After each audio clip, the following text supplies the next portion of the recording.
Good morning, everyone, and welcome to our investor update conference call. I am Barak Frank, Adcore Inc.'s corporate secretary. All callers are in a listen-only mode. On the call this morning, the company's CFO, Yatir Sadot, will provide a financial overview of the company's Q1 2021 financial statements, followed by a management declaration by the company's CEO, Omri Bril, after which we will answer pre-sent questions and take questions from participants if we have time.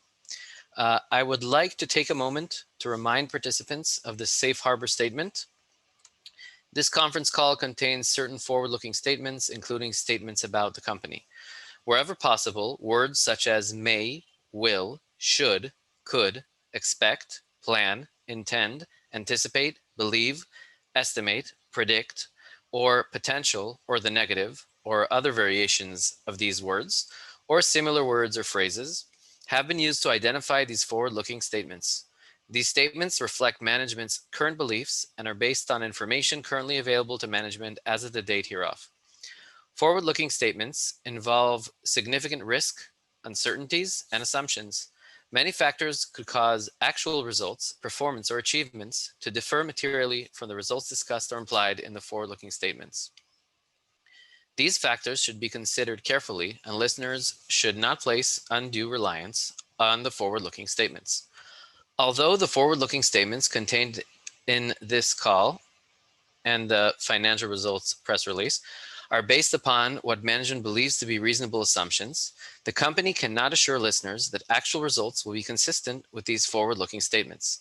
These forward-looking statements are made as of the date of this call, and the company assumes no obligation to update or revise them to reflect new events or circumstances, except as required by law.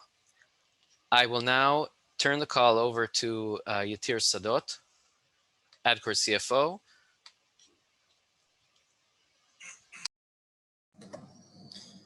Thank you, Barak, and good morning, everyone.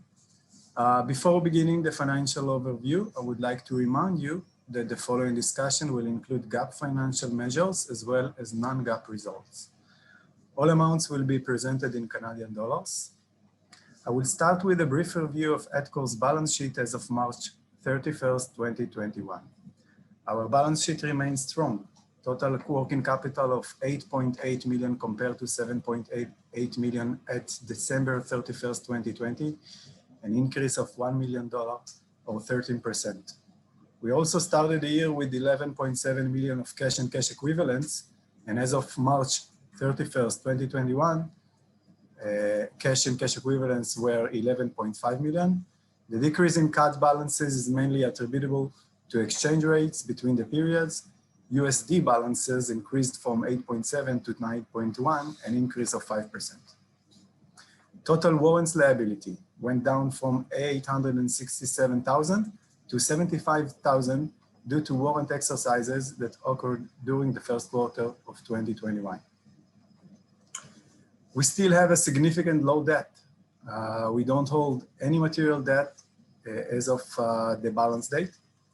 And the total assets of 16.5 million compared to 17 million in 2020, a slight decrease of 3%. Next, I will discuss profitability. For the first 3 months of 2021, we delivered a record first quarter revenues of 8.6 million compared to 3.3 million in the same period of 2020, an increase of 5.3 million or 161%. This was mainly driven by growth in our direct channel and particularly strong growth in APAC region. Moving to OPEX items, research and development expenses for the quarter were 449,000 or 5% of revenues compared to 199,000 or 6% of revenues in the prior year. An increase of 126%, which focused on further innovating or on our technological solutions. Sales and marketing expenses and general administrative expenses for the quarter were 1.5 million or 18% of revenues compared to 1.5 million or 45% of revenue in 2020. The company continuously supporting the global expansion as discussed and disclosed previously. mainly in Shanghai, China. Our operating profit for the quarter was 36,000 compared to 573,000 in the prior year. During the quarter, we reported a slight net loss of 65,000 compared to profit of 328,000. Next, I will discuss our adjusted EBITDA. Our quarterly non-GAAP results reflect adjustments for the following items. Depreciation and amortization totaled 182,000. Share-based payment totaled 276,000. Global expansion expenses totaled 41,000, and other non-recurring items totaled 49,000. Total adjustments were 548,000 compared to 270 in 2020. Adjusted EBITDA was 584,000 compared to 843,000 for the quarter ended March 31st, 2020. With that, I will turn the call over to Barak and then to Omri.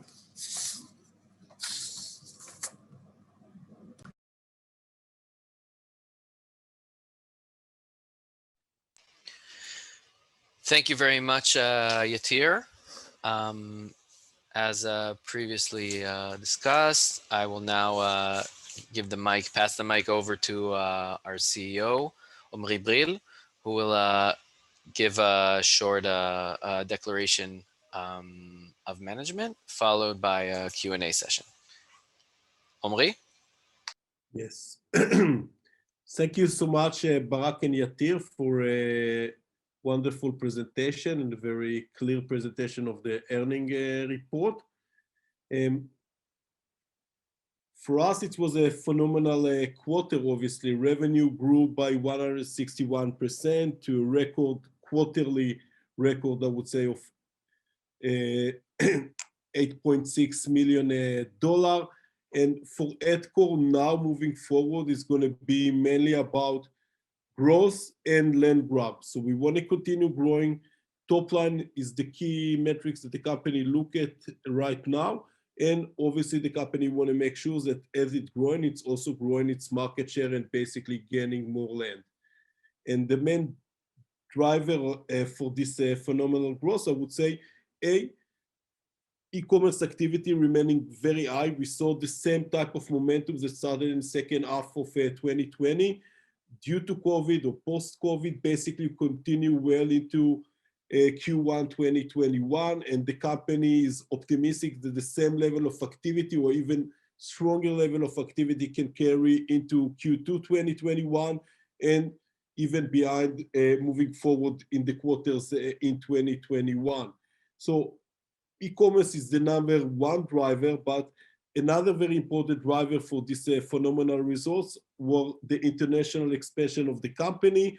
A lot of the growth that we saw came from the APAC region and more particular from the Asia region within this specific region. So APAC is a massive region for the company. The company is doubling down on this region. Just this quarter, we launched a new office in Shanghai, China. So now we already have 2 offices in China and another offices in Australia. So 3 out of the 5 regional offices of the company are in the APAC region. And that's give investors some kind of understanding about the importance of this region for the company moving forward.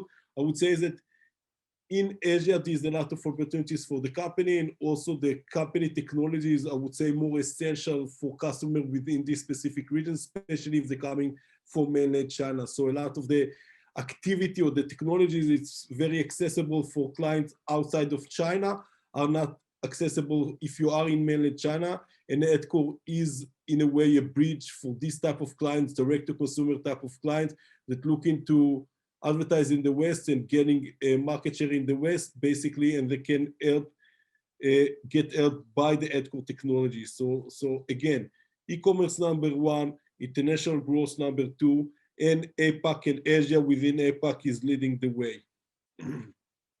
I think like this earning calls, it's very easy to get disrupted or by numbers. So everything is about numbers and everybody want to see the numbers of the quarter, but actually I want to take this opportunity and talk about the bigger picture.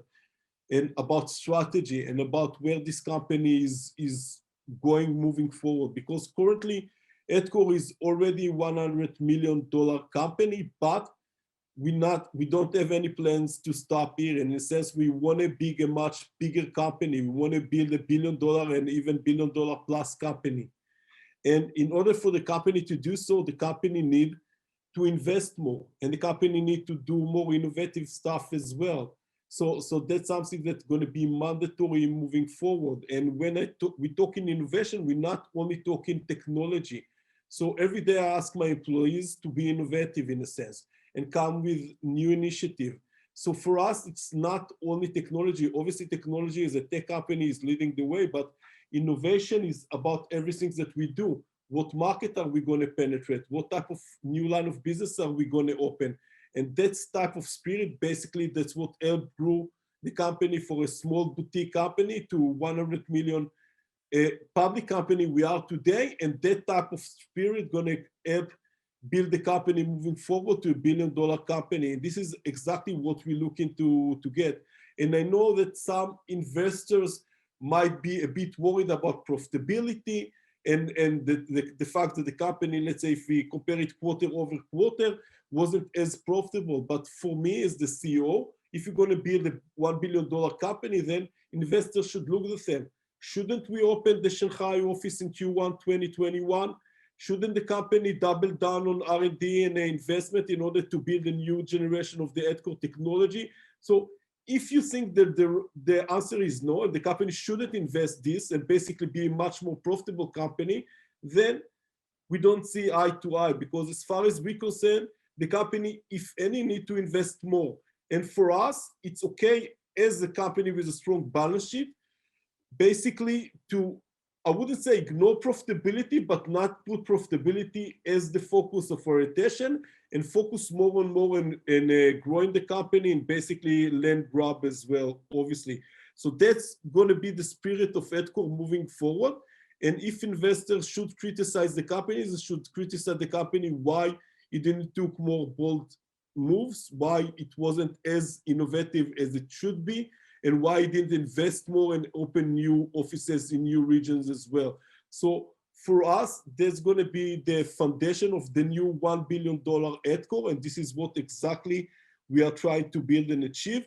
Obviously, as some of you know, we already released a shelf-based shelf prospectus as well.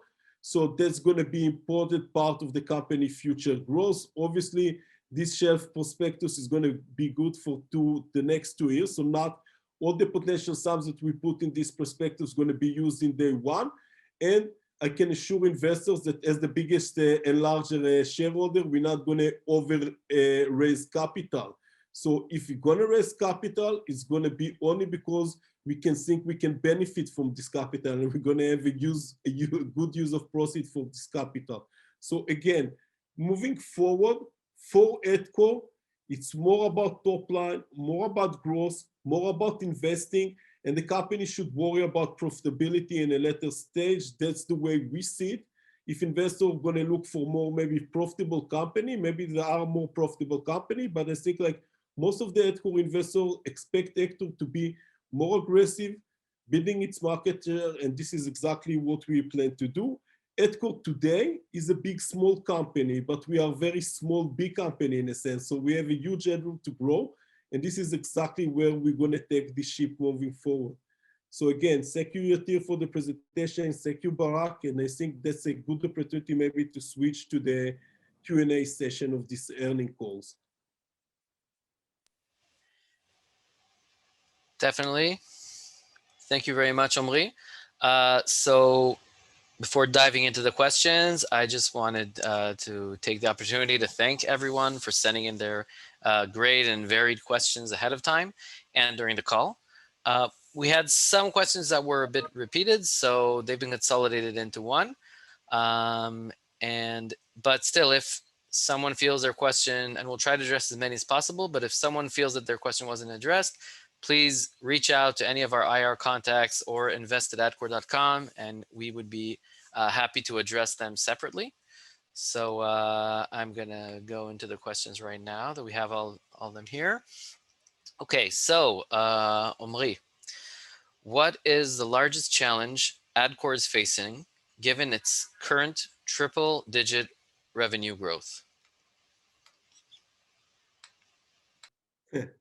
So obviously, running a multinational tech company comes with a lot of challenges attached to it. So that almost goes without saying. Having said that, I would think like number one challenge, if I need to pick one, would say like talent, making sure that we can raise the right talent and basically onboard the right talent to the team. And it doesn't matter if this talent need to be join our team in Melbourne, our team in Canada, or team in Tel Aviv or Shanghai, China. So talent is always a challenge. Obviously, as a people first company that Adcore, I would say, is always need to make sure that basically we have the best people working for us. That's for me would be probably the number one challenge. And so that's, I would say, number one. And number two, obviously, in order to continue growing triple digit, then the company need to be more innovative and do new initiatives as well. So it's not going to be, if we're going to continue doing what we're doing today, that's going to be good, but not good enough in a sense to continue grow triple digit. So the company need to be more innovative and also start new initiatives as well. That's I can expect to be the main driver for the future growth of the company. Okay, thank you very much. Only that question was from Lindsay Leeds, so thank you very much on that. Another question from Peter. Are you able to provide gross margin guidance for direct customers during the next 12 months? Will direct customer gross margins ever exceed 50%?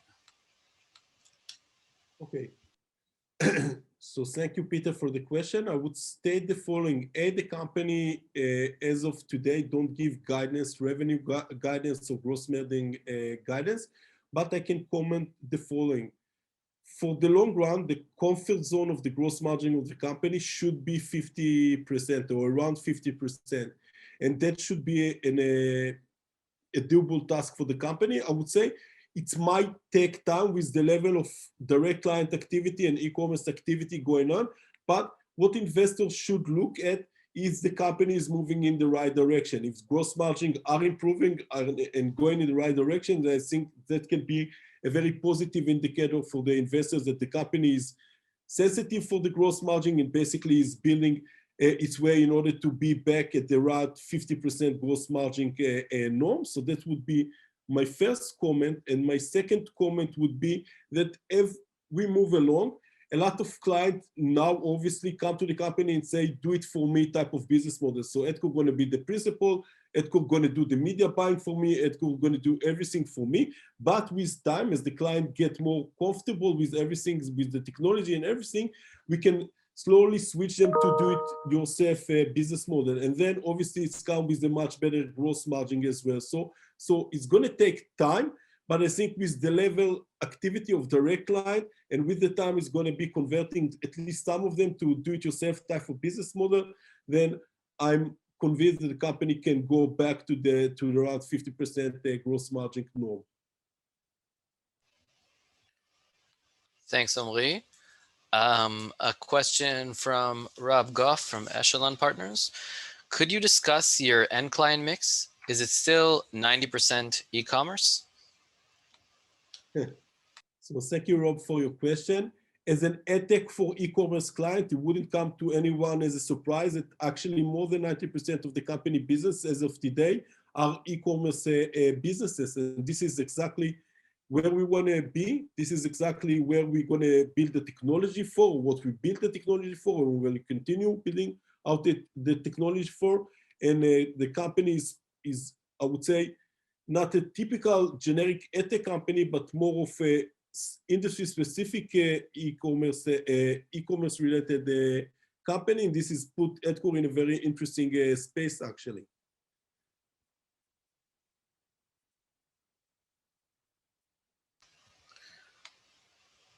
Okay, and following up, another question from Rob Goff. Could you provide an update on the regional agreement with the large ad network that ended as global agreement in Q4 2020, current usage versus peak? Okay. So Adcore was lucky to maintain a regional agreement with this ad network. So if I need to compare the earning for this specific agreement in Q1 2020, it was around 1 million USD. So it was a big chunk of the company gross profit and overall revenue. As of today, I think in Q1 2021, it's around 100K. So obviously it's 10% than what it used to be. Having said that, the company proves that it can be very agile and compensate more than, I would say, more than we lost already from this specific agreement. Not only that, I think the company now is much better diverse. There's less customer concentration for the company. There's obviously less risk to the company moving forward. And also the company core value offering actually was improved because the discontinuation of this agreement. So I would say all in all, it was good earning to the company, but I think for the long run, it was probably do a good for the company actually.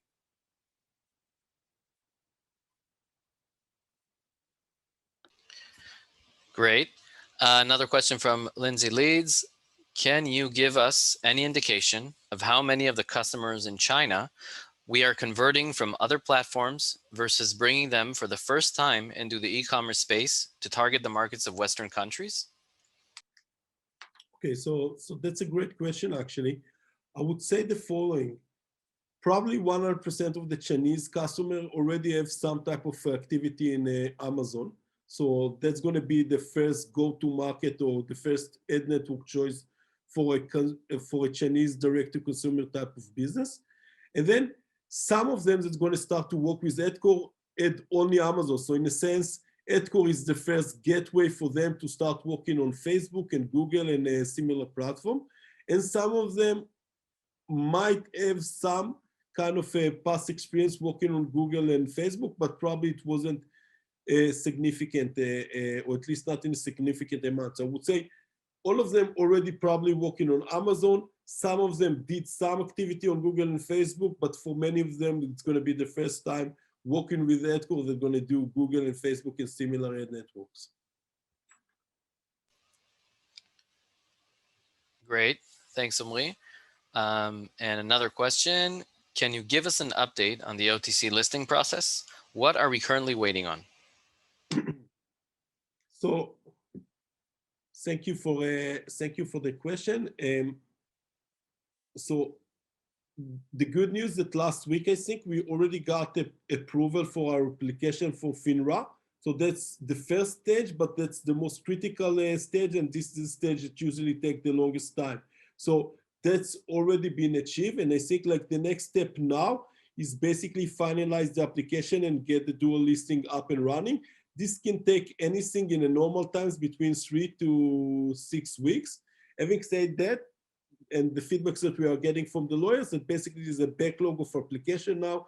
There's a lot of public company trying to get the dual listing on the OTC, and that can take a bit longer than usual. So I would say the good news, the first step is behind us, and the other news, I would say it might take a bit longer, but we're moving in the right direction, and that's the best I can say currently. And another question from Rob Goff. Could you update us on the regional strength and contributions of APEC within the direct revenues?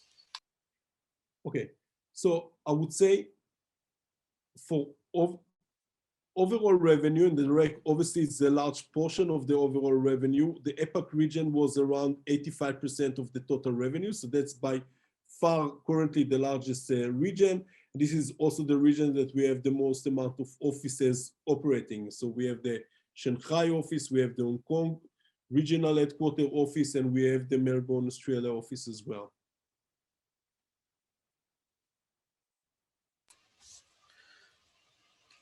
And another question that we got during this call, could you provide a breakdown of revenues by region?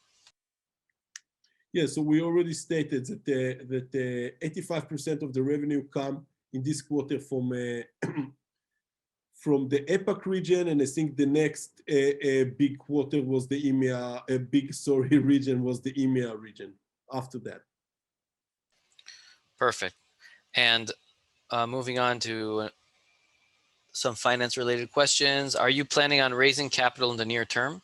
What are you possibly planning on raising capital when you have, why are you possibly planning on raising capital when you have a strong balance sheet and should be able to return to profitability soon as business scales? So again, if Adcore would want to build, instead of $100 million company, $150 million company, or maybe $200 million company, then the right answer may be yes, you're right. We don't need to raise capital, and that's still the case. Having said that, the question should be if the company can benefit from raising capital, and if the answer is yes, what the company is planning to do with capital. So I think, again, to build a $1 billion company, the company need to take bigger moves and bigger steps, and raising additional capital if needed is going to be one of them, for potential M&As, to supporting new initiatives that the company is planning to take or already is taking. So if you're going to do it, we're going to do it because we think it's in the company best interest to do it. And this is part of the company long term, to build a bigger company. And again, I don't think profitability should be their main concern right now. As long as the company can grow and maintain a normal level of profitability, that should be good enough for us. If any, investors should start be worried if the company is not growing as fast anymore. And another following in connecting question on that topic from Rob Goff. You recently filed a shelf offering. Could you talk to your potential acquisitions priorities, tech, sales, clients, thoughts on availability and valuations of targets? So that's a broad question, but I would state the following. Obviously, when we look at potential M&As, there's one type of potential M&As can be an acquire type of M&As. So if the company, for example, want to invest more in R&D, so maybe we can acquire some kind of a tech companies that can help us scale the activity and basically achieve more. Maybe it's already partners the company working with, and we know it can contribute to us more if we're going to onboard them and going to make them a part of the team. So that's one example. Another example of potential acquire type of deal can be if the company would like now to expand internationally and open a new office, and maybe instead of doing it organically, we can acquire a local operator or an agency in this specific region and use it as the spearhead for their regional activity. So that's another type of potential acquisition. And then obviously on top of that, going to be more strategic acquisitions. So to add technology component to the inventory, to the technology inventories that we believe can add more value to our e-commerce clients. It can be a good example for a more strategic a relationship. Another more strategic relationship is maybe going into a more specific segment that the company believe can grow fast in the next coming year, and basically maybe diversify from just e-commerce to other segments as well. So that's another type of potential M&A, but that's going to be the company direction. In terms of evaluation, obviously if it's an acquire type of deal, then obviously evaluation should be quite reasonable. If it's more strategic type of M&A, then probably we're going to look in or willing to pay a bit higher evaluation as well if needed. Thank you. Okay, we're running a bit short on time, so we'll try to put in some questions that were sent during the call. Can you provide some color on the increase in R&D expense? Yeah, I think that so that's a fair question, and that's basically go hand in hand with the company new policy to invest more and be more innovative. And I think that's exactly what the company is doing in Q1 2021. I think the biggest effort for us in Q1 2021 was working on Adcore NG. So it's an all new generation of the Adcore platform. We're talking about 3 out of the 4 platforms. So it's going to be Feeditor, Adcore Views, and SamDoc as well. And that's going to be part of a bigger investments that we're going to launch during this year, which is the Adcore Marketing Cloud. So I think like investors should expect this to be a big announcement and a big move, a big, let's say, upsell move in terms of the company tech offering. Thank you, Omri. What is driving customers to purchase ads through the Adcore platform versus elsewhere? So that's actually an excellent question, because that will help me better explain what is the Adcore value offering to our customers. So I would say the number one factor probably going to be the fact that Adcore technology is built first and foremost for e-commerce merchant or store. So the fact that the technology is integrated to their platform, whether it's Shopify platform or other platform as well, and basically with one or two, few clicks can build Facebook campaigns, they can build a Google campaign from the technology, and basically continue obviously to do more advanced business rule using the Adcore technology. I would say that's the number one reason. So basically, instead of going to a very generic, I would say, ad tech solution and say maybe it's going to fit or maybe it's not going to fit my e-commerce store, then with Adcore, it's 100% fitted. And basically that I would say one of the biggest advantages. I think another big advantage that Adcore has is the fact that it's not only single solution, but actually it's a family of solution. So we have effortless marketing as an an essential app, I would say, for any Shopify store owner. So that's going to be, let's say, the ground or the base technology. And obviously on top of that, as the business grows, as it have more advanced business rules, basically it can add more apps. So it can be Feeditor, it can be Adcore views, and it can be SamDoc as well. So I think that the fact that it's a family of solutions that fit any business size and any marketing need of this specific business, it's another key component why customers come to Adcore as a, I would say today, a preferred solution for e-commerce marketing. Great. And how price sensitive is this marketing technology sector? If you raised prices by 10%, would you lose a lot of customers? It's a good question. I would guesstimate that probably the answer is going to be no. We're not going to expect to lose a lot of customers, but I don't think the company don't have any, let's say, near-term plans to raise pricing. I think it's just like unnecessarily in this point. So I think like the number one focus should be actually land grabbing. So to gain more market share, to gain more customers, then I think it's a better strategy than try to squeeze more value from each customer. This is number one. And I think what we see as well, that as the customer or the client scale, we can scale with them, and pricing are attached to some kind of ad spend activity anyway. So in a sense, we don't need to raise price raise as the customer spend more and basically doing more stuff with the technology. So in a sense, it's better to focus on acquisition. And anyway, as the customer scale, we scale with him. So I wouldn't be worried about that at all, to be honest. Okay, great. And the last question for today. Could you please discuss the renewal process around the Israeli government advertising agency contract?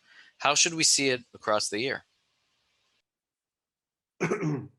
Okay, so as I think most of the investors already know, that's a massive tender that Adcore actually won around 3 years ago, and this is going into its fourth term currently, and it's need to be renewed every year. So obviously, the government agency can decide or not to renew it. Obviously, the fact it's already been renewed for the fourth year now gives some kind of indication about the values that they think Adcore can bring to them.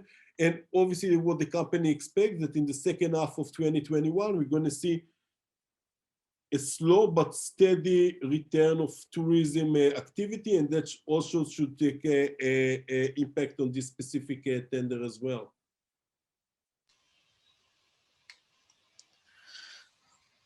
Okay. Well, thank you very much, Omri. I think we are concluded with the Q&A portion of the call. So we'd like to thank everyone again for waking up and joining this call and sending over all the great questions. I'd like to thank Yatir for his great presentation of the financials, and Omri for talking about the company strategy and where we're going.